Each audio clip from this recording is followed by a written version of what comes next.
Shanti Hari Om Tat Sat Om Stapakaya cha dharmasya Sarvadharma Swarupine Stapakaya cha dharmasya Sarvadharma Swarupine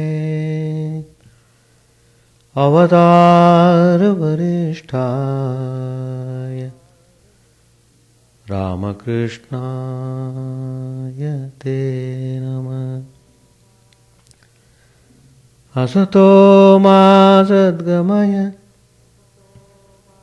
Tamaso Ma Jyotirgamaya Asato Ma Sadgamaya Tamaso Ma Jyotirgamaya Mrityorma Mritangamaya Om Shanti Shanti Shanti. Let us offer our salutations to Sri Ramakrishna, the embodiment of all religions, the Supreme God incarnate. Let us pray to Him to lead us from unreal to the real, to lead us from darkness of ignorance to the light of knowledge, to lead us from death to immortality. Sri Ramakrishna's teachings given by Gospel are intensely practical. A person who seeks liberation, a person who wants to see God, who wants to realize the truth,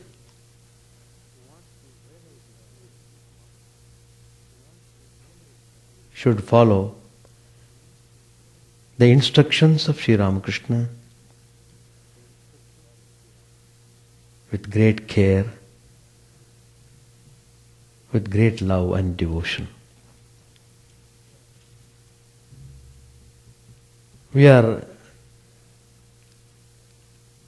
reading chapter 25 in the Gospel. Sri Ramakrishna is giving instructions to Pandit Shashadhar, a great Pandit, man of sincere aspirations, devoted and simple, means free from ego. He is humble, though a great scholar. Sri Ramakrishna recognized the good qualities in him, and he gave him spiritual guidance. In a way, he became the guru of Pandit Shashadhar. He tells him very clearly how to conduct his life hereafter. Stop all talks, enough of them. Step into practices.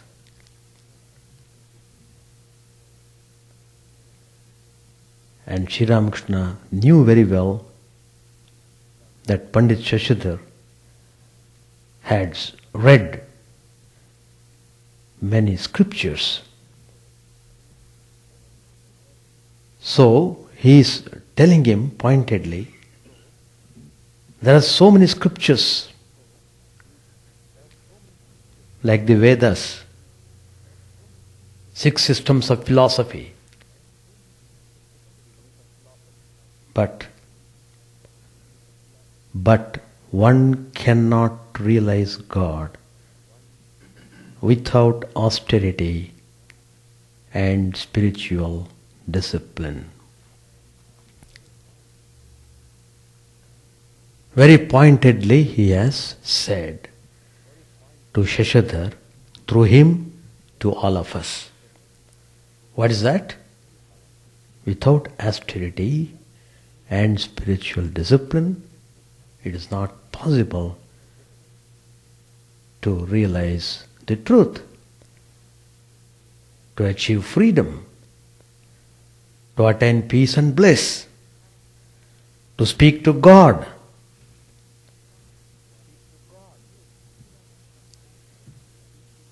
It is Sri Ramakrishna's own words. God cannot be found in the 6 systems, Vedas or the Tantras.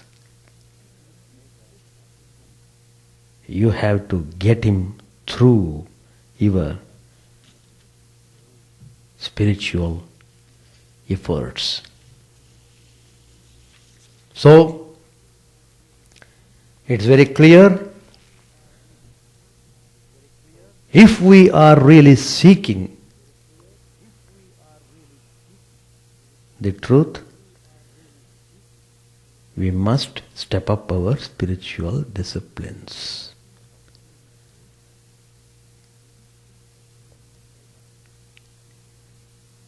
There's a famous statement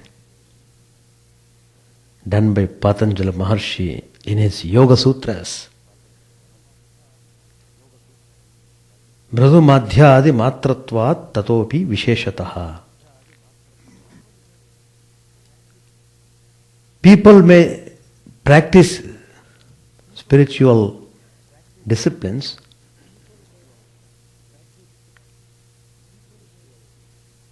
but success varies according to whether the effort is weak, moderate, or strong. This is the statement of Patanjali Maharshi. So your achievement depends upon your intensity of spiritual practice.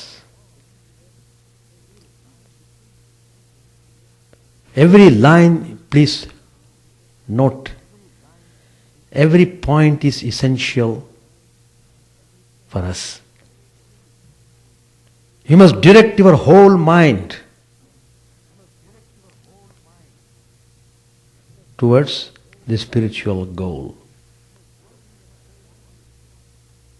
If one is of calculating mind, if he thinks of returns, he seldom devotes his life to God.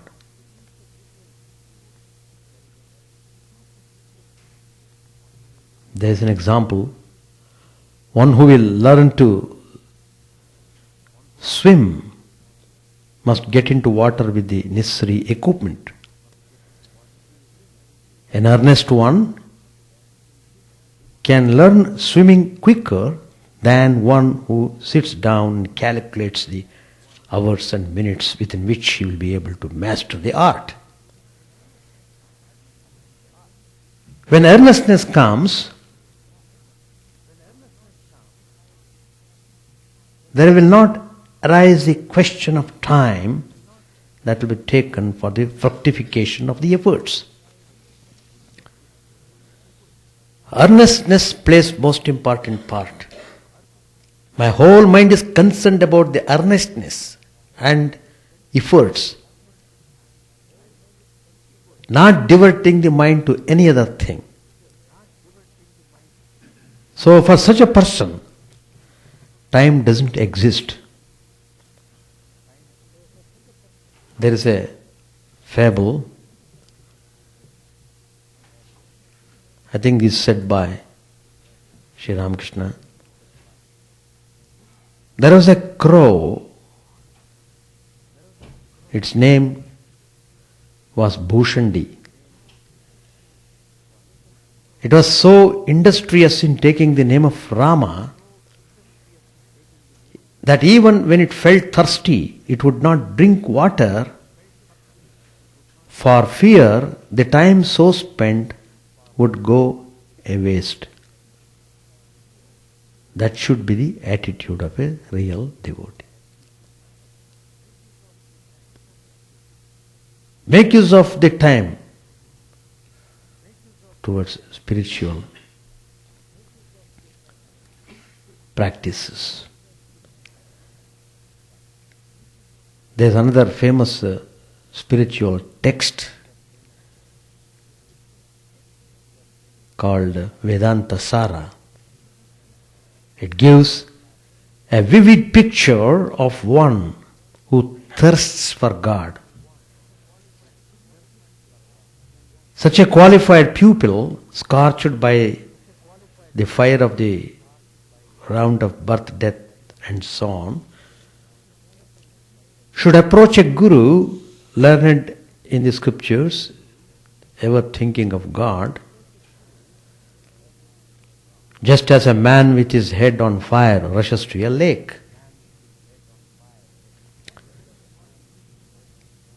So what is very important in our spiritual efforts is perseverance. Perseverance. It is very important quality which we should cultivate in spiritual practices. Otherwise, one may lead to frustration because you won't get the result immediately.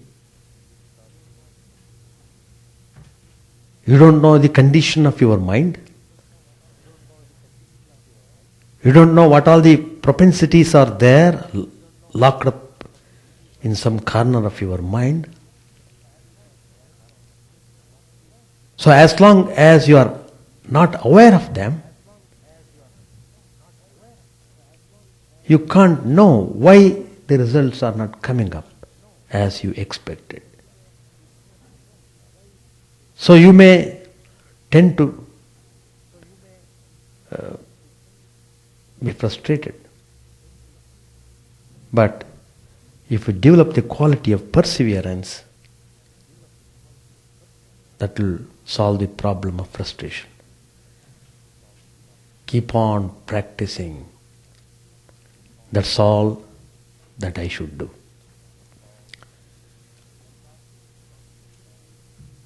That's all that I should do. Swami Vivekananda told a story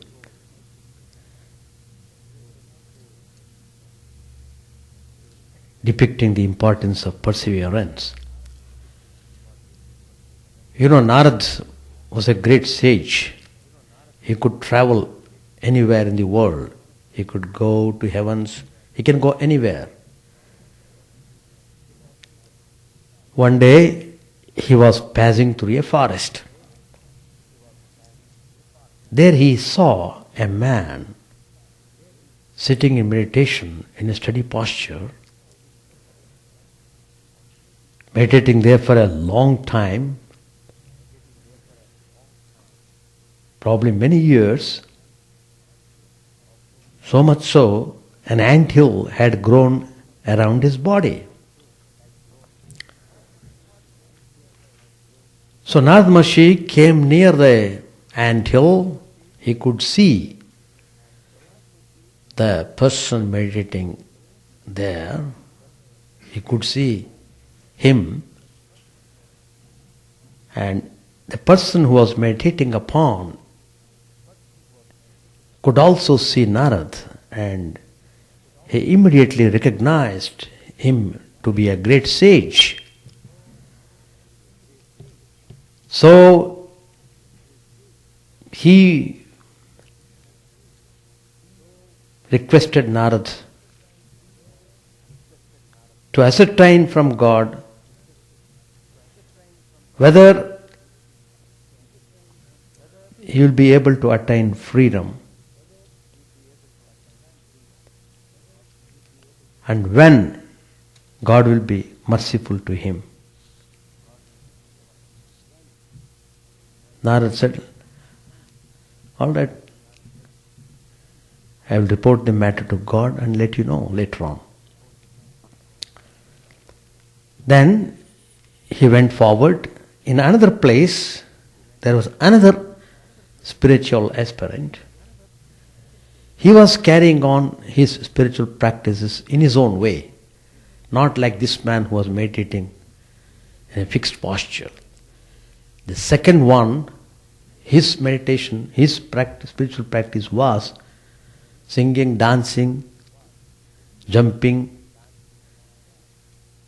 shedding tears of joy while repeating God's name. That was his way.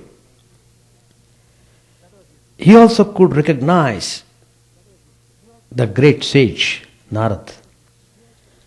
He also was very anxious to know. So, he also asked Narad to ascertain God when he would be free. Narad said he will let him know later on. So years passed. Then one day Narad was returning the same way. First he met the person who was meditating in the ant hill with a fixed posture. And the man was very curious to know the result and he was very anxious. And he inquired Narad whether he had gone to God and whether he got the answer. Narad said yes. And he told him, well, he would attain freedom in 4 more births. You will have to be born again 4 times. Then you will have freedom. When he heard this, that man became restless, began to weep and wail. He began to complain, what? I have meditated so long period, many years. Until has grown around me. Still I have to wait for 4 more births. A kind of frustration was seen on his face.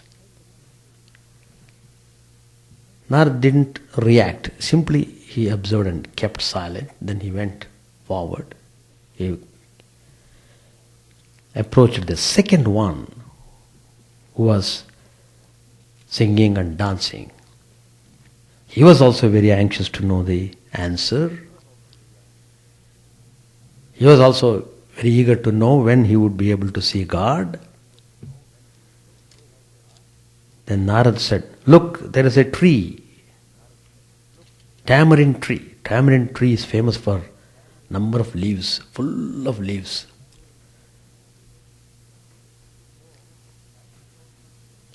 So, pointing out to those leaves in the tamarind tree, he said, as many leaves as there are on the tree, so many times you will have to be born and then you will attain freedom.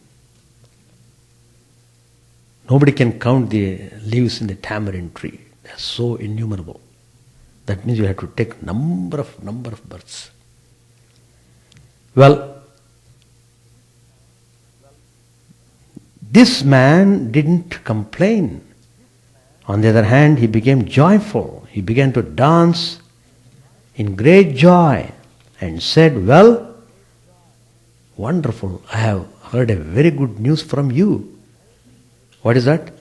I shall have freedom after such a short time. He had so much faith in what Narad said. He got an assurance that he will get freedom. That was enough for him. Nothing else is important.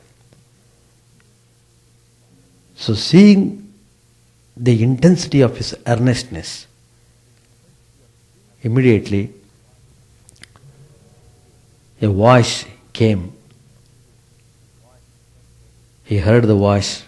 It said, "My child, you will have freedom this minute." So that was the reward for his perseverance. That means he was ready to work through all these births. Nothing discouraged him. But the first man felt that even 4 births were too long.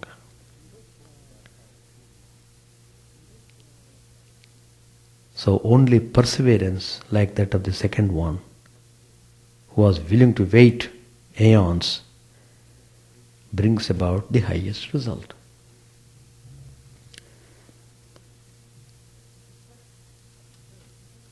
If we just observe our efforts, we will find that the results do not come within the expected time, nor are they so rich as we expected them to be.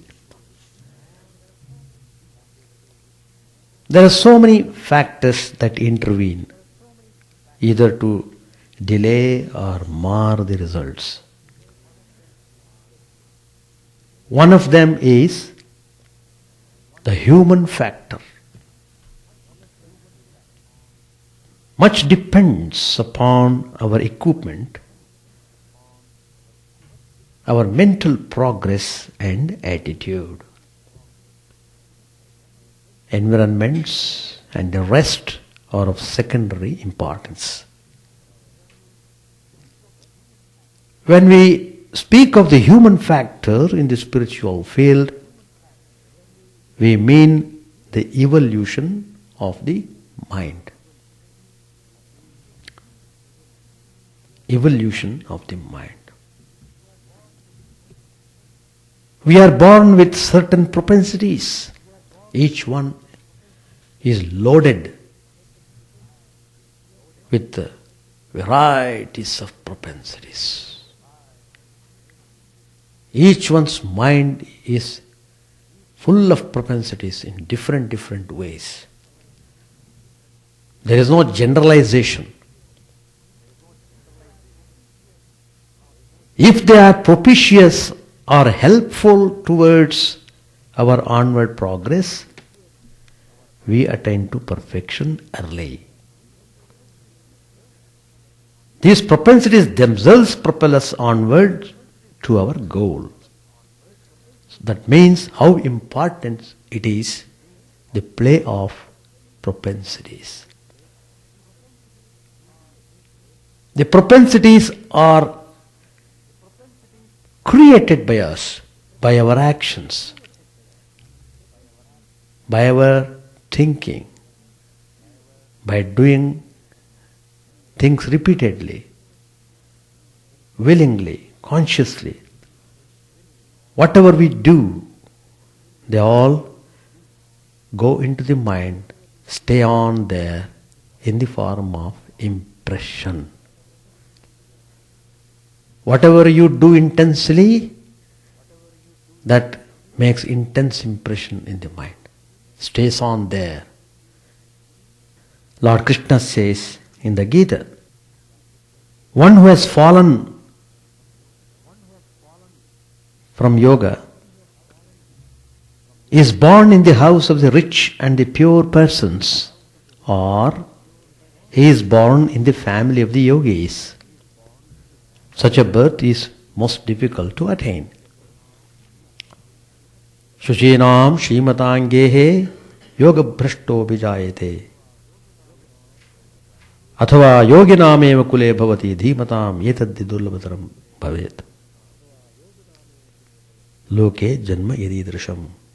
Lord Krishna says,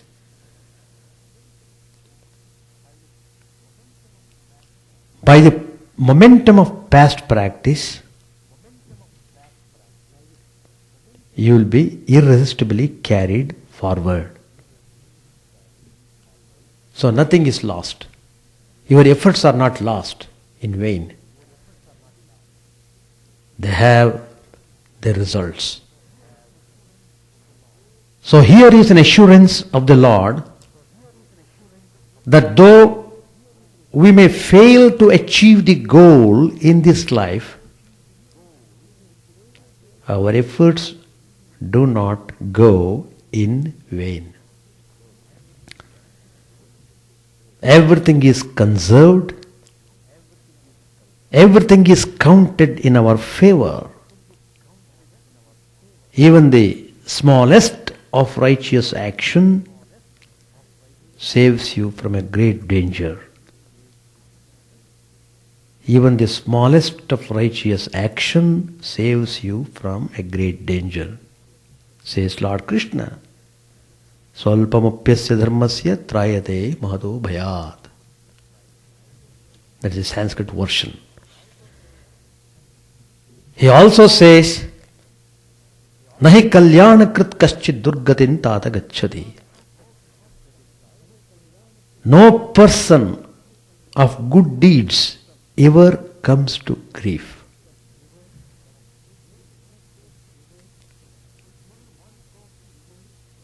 Till one goes to sleep and till death overtakes one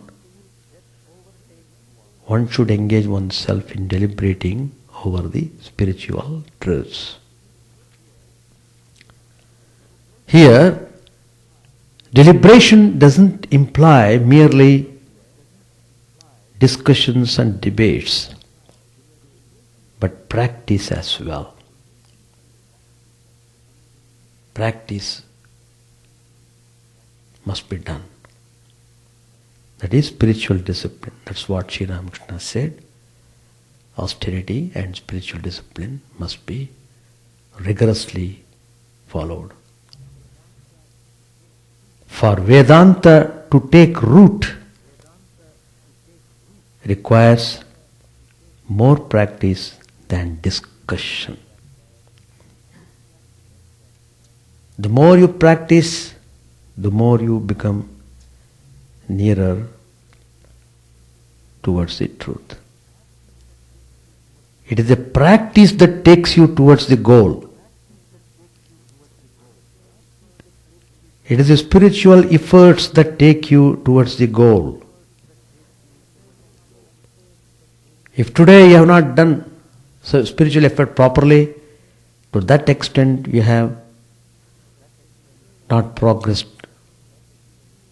in your spiritual path on that particular day.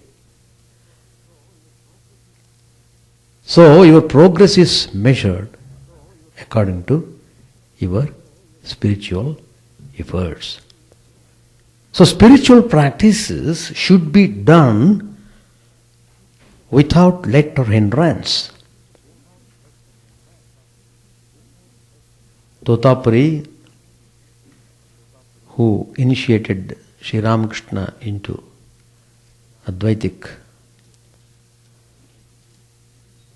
Vedanta, he said, the brass pot should be daily scoured to keep it clean. Likewise, minds are to be daily cleansed by spiritual practices, so that there may not be any deposits or incrustations on it. Spiritual practices. So, by spiritual practices, you are creating good propensities. Thereby, you will be able to make progress in spiritual path. So, if you are really aspiring for God realization, You must give top priority for your spiritual practices. You must have tremendous faith in the instructions of the Guru. You must have unflinching reverence, love and devotion to the Guru who has led you in the spiritual path. You have to guard yourself. You must take all steps to maintain this attitude. Guru is everything for the disciple. And the spiritual instructions are to be practiced constantly, concentratedly, sincerely. That's the way we should go.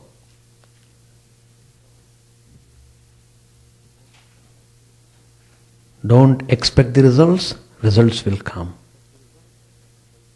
If you expect the results, results will not come. So, results come when you have got the grace of God. Grace of God flows upon you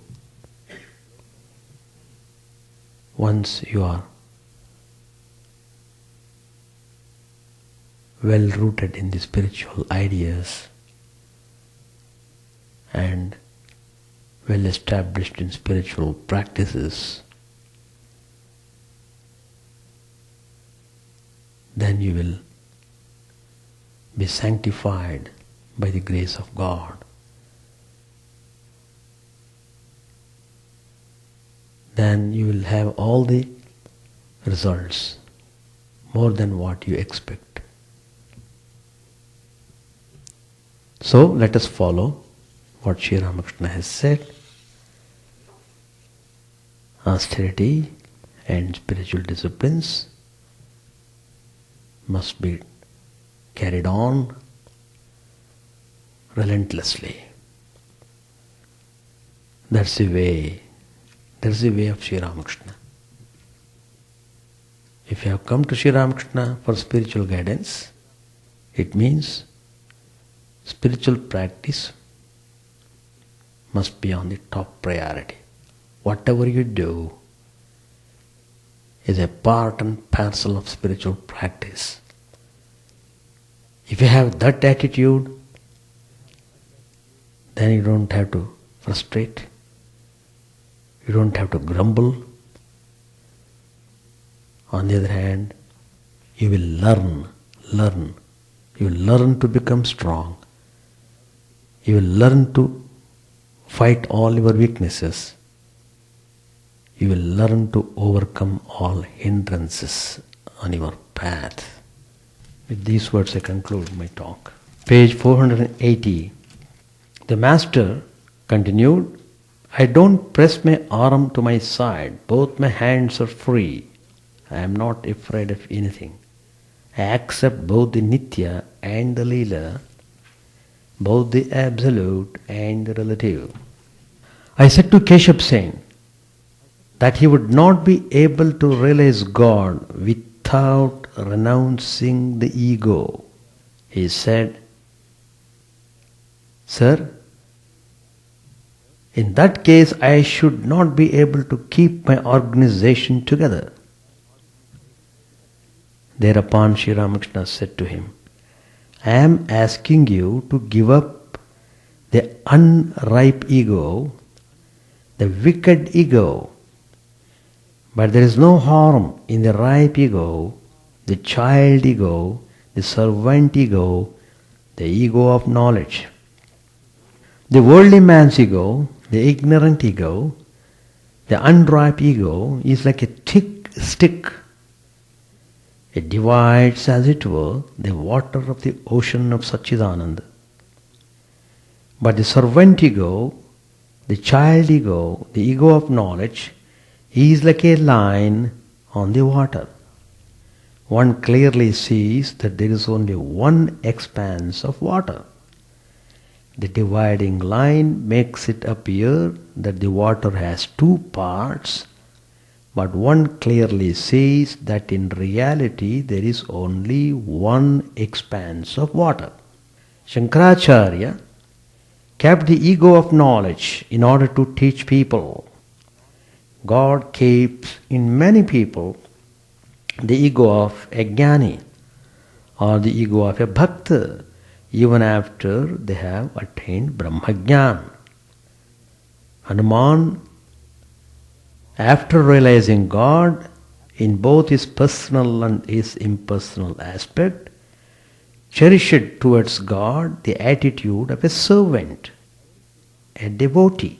He said to Rama, "O Ram, sometimes I think that you are the whole and I am a part of you. Sometimes I think that you are the master and I am your servant. And sometimes, Rama, when I contemplate the Absolute, I see that I am you and you are I." Yashoda became grief-stricken at being separated from Krishna and called on Radha. Radha saw Yashoda's suffering and revealed herself to her as the divine Shakti, which was her real nature. She said to Yashoda, "Krishna is Chidatma, absolute consciousness, and I am Chit Shakti, the primal power. Ask a boon of me." Yashoda said, "I don't want Brahmajnana, please grant me only this, that I may see the form of Gopala in my meditation, that I may always have the company of Krishna's devotees, that I may always serve the devotees of God, that I may always chant God's name and glories." Once the gopis felt a great desire to see the forms of the Lord. So Krishna asked them to dive into the water of the Jamuna. No sooner did they dive into the water than they all arrived at Vaikuntha. There they saw the form of the Lord endowed with his 6 celestial splendors. But they did not like it. They said to Krishna, "We want to see Gopala and serve him. Please grant us that boon alone. We don't want anything else." Before his departure for Mathura, Krishna wanted to give the knowledge of Brahman to the gopis. He said to them, "I dwell both inside and outside all beings. Why should you see only one form of mine?" The gopis cried in chorus, "O Krishna, do you want to go away from us? Is that why you are instructing us in Brahmajnana?" Do you know the attitude of the gopis? It is this: we are Radha's and Radha is ours. The ideal of the gopis was not to merge themselves in God consciousness, but to keep their individuality in order to enjoy the communion of Radha and Krishna. They regarded themselves as the companions of Radha. A devotee asked, "Does this I of the devotee never disappear altogether?" Master said, "Yes, it disappears at times. Then one attains the knowledge of Brahman and goes into Samadhi. I too lose it, but not for all the time. In the musical scale there are 7 notes, sa, ri, ga, ma, pa, da, ni. But one cannot keep one's voice on ni a long time. One must bring it down again to the lower notes. I pray to the Divine Mother, O Mother, don't give me Brahmajnana. Formerly, believers in God with form used to visit me a great deal. Then the modern Brahmajnanis, that is the members of the Brahma Samaj who believed in the formless Brahman, began to arrive. During that period, I used to remain unconscious in samadhi most of the time. Whenever I regained consciousness, I would say to the Divine Mother, "O Mother, please don't give me Brahmajnana." Pandit said, "Does God listen to our prayers?" Master said, "God is the Kalpataru, the wish-fulfilling tree. You will certainly get whatever you ask of Him. But you must pray standing near the Kalpataru. Only then will your prayer be fulfilled. But you must remember another thing. God knows our inner feeling. A man gets the fulfillment of the desire he cherishes while practicing sadhana. As one thinks, so one receives. A magician was showing his tricks before a king. Now and then he exclaimed, 'Come confusion, come delusion. O king, give me money, give me clothes.' Suddenly his tongue turned upward and cloud to the roof of his mouth. He experienced kumbhaka. It's a kind of pranayam. He could utter neither word nor sound and become motionless. People thought he was dead. They built a vault of bricks and buried him there in that posture. After 1,000 years, someone dug into the vault. Inside it, people found a man seated in samadhi. They took him for a holy man and worshipped him. When they shook him, his tongue was loosened and regained its normal position. The magician became conscious of the outer world and cried, as he had 1,000 years before, "Come confusion, come delusion. O king, give me money, give me clothes." I used to weep, praying to the Divine Mother, "O Mother, destroy with thy thunderbolt my inclination to reason." Pandit said, "Then you too had an inclination to reason?" Sri Ramakrishna said, "Yes, once." Pandit, "Then please assure us that we shall get rid of that inclination too. How did you get rid of yours?" Master said, "Oh, somehow or other." Sri Ramakrishna was silent a while, then he went on with his conversation. We shall stop here. Any questions are welcome. When you have taken up spiritual life, that means you have to step into austerities and spiritual disciplines. That is the sum and substance of today's comments. Spiritual life means spiritual practice. They go together. There cannot be spiritual life without spiritual practice. Yeah. The intensification of the efforts get lessened. So the idea here is, particularly with respect to spiritual, even with respect to worldly matters, you can't expect the result quickly. It has got its own time, and sometimes even though you have done well, the results may not come well.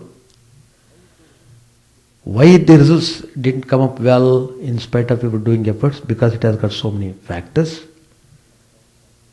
Sometimes probably, suppose you are planning to do something in the garden. You have sowed some seeds, some saplings and so on, thinking that everything would come up very well. But suddenly the rain comes, it is over-flooded, it destroys all the saplings, everything. So that means there are so many other factors responsible for not giving the desired result. So, if you have that kind of attitude in yourself, let the results come by itself. Even without your asking, the results will come.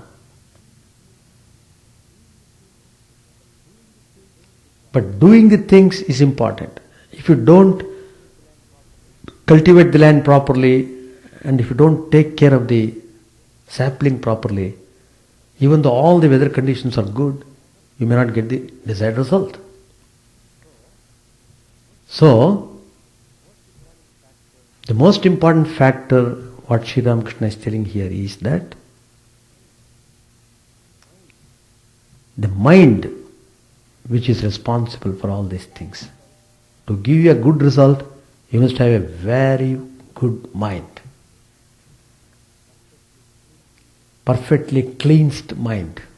What is the meaning of cleansed mind? Cleansed mind is one which is free from all the propensities that take you away from God. So mind which delights in spiritual practices, that is considered clean mind. So, first of all you have to clean the mind. How much time it takes, how much time, how much effort you have to make to keep your mind in good condition. In spite of your good intention, it slips down. Sometimes you feel bad without any reason. Sometimes you say, I don't know why I am unhappy today. Really, you don't want to become unhappy, but you are unhappy. So, that unhappiness is because of some other factor. It's not because of your present action or your present way of life. That is because of the reaction of something done somewhere at some point of time and so on and so forth, which we don't know. So instead of unnecessarily getting worried over that, just come and sit before Sri Ramakrishna and pray for a few minutes. Oh Lord, I am your child. Please protect me, guide me. Finished. But sometimes what happens is, we don't do as we want to do. When you say, oh God, give me peace, I am your child, and so on, then you must try sincerely that you should not slip down to your weaknesses. That means getting irritation every now and then, picking faults at everything, hurting the people, getting hurt himself, all such things. So, in spite of your carefulness and alertness, even then things may come. You may get irritation, but immediately you must think of God, think of Sri Ramakrishna. Get over that. Change the mood. Change the mood. Then you will be a wonderful person. Think of the divine quality of Sri Ramakrishna.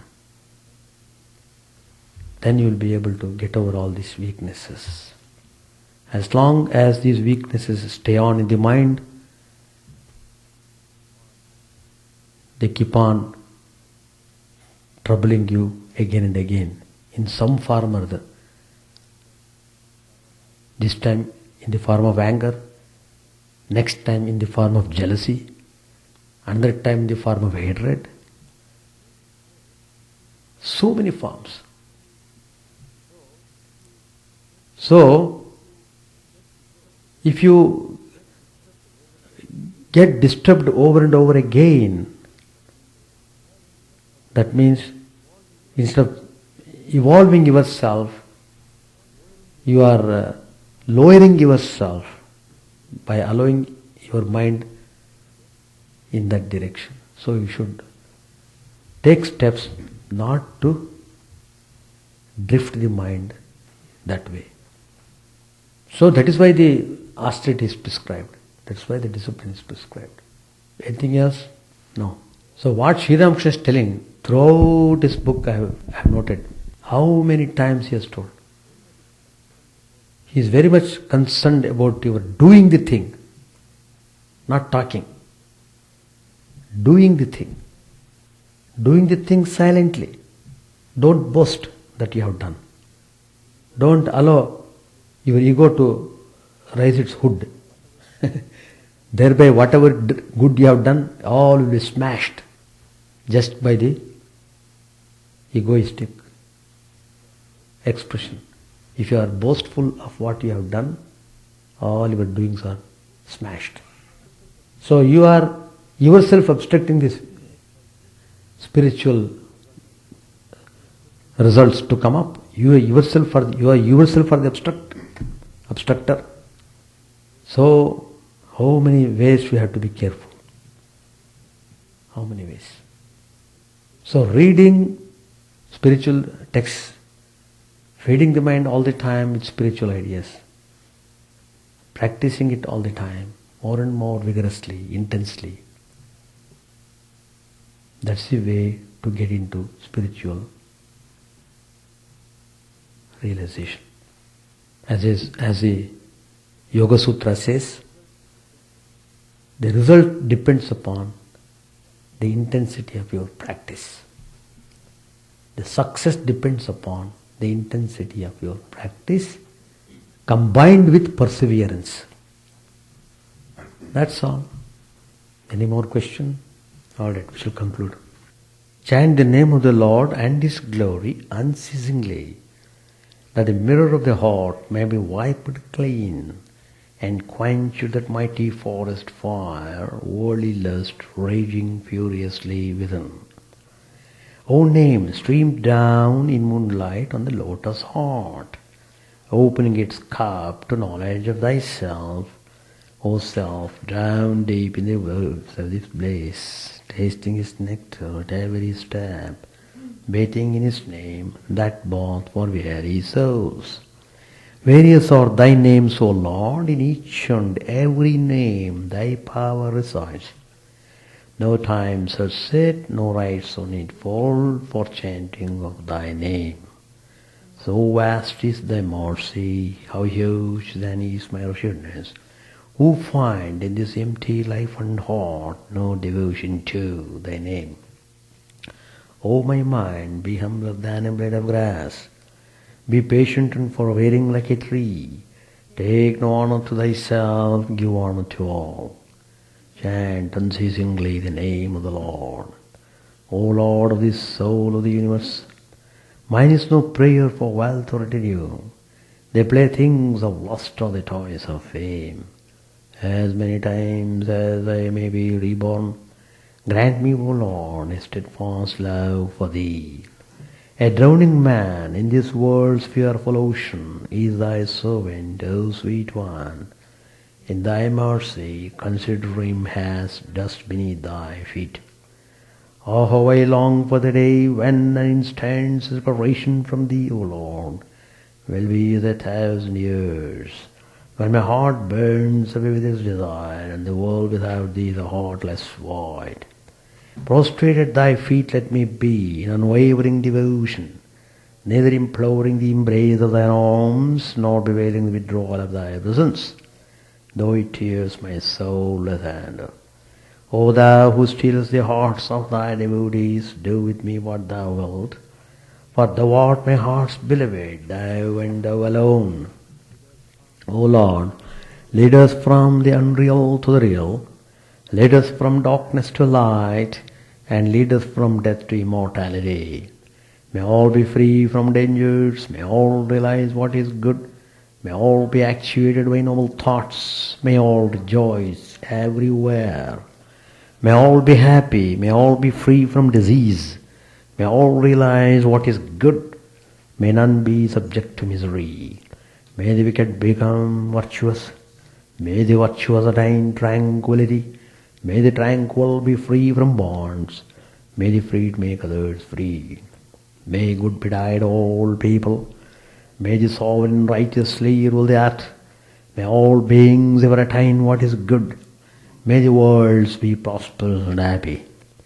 May the clouds pour rain in time, may the earth be blessed with crops, May all countries be freed from calamity. May holy men live without fear. May the Lord, the destroyer of sins, the presiding deity of all sacred works, be satisfied. For he being pleased, the whole universe becomes pleased. He being satisfied, the whole universe feels satisfied.